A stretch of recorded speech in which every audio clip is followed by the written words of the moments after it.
ખરતા વાળ માટે ઘરમેળે શું સારવાર કરી શકાય?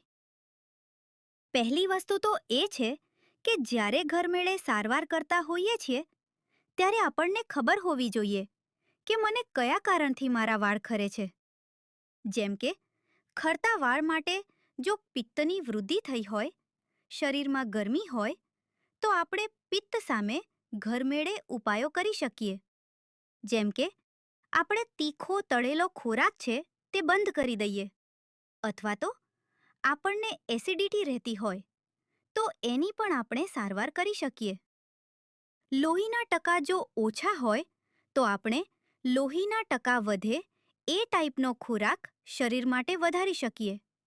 જેમ કે બીટ છે, પાલક છે, લીલા પાંદડાવાળા શાકભાજી છે, દાડમ, એપલ, અંજીર, આ બધી વસ્તુઓ છે તે લોહીના ટકાનું પ્રમાણ આપણા શરીરમાં વધારે છે.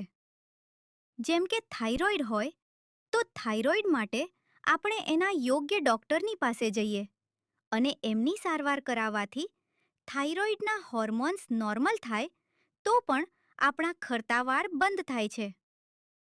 આ સિવાય પણ જેમ કે આપણે કોઈ હાર્શ શેમ્પૂ તો નથી વાપરતા ને, તો તે હાર્શ શેમ્પૂ, કેમિકલયુક્ત શેમ્પૂ, સલ્ફેટવાળા શેમ્પૂ છે એ પણ વાળ ઉતરવામાં એક મહત્વનું કારણ છે.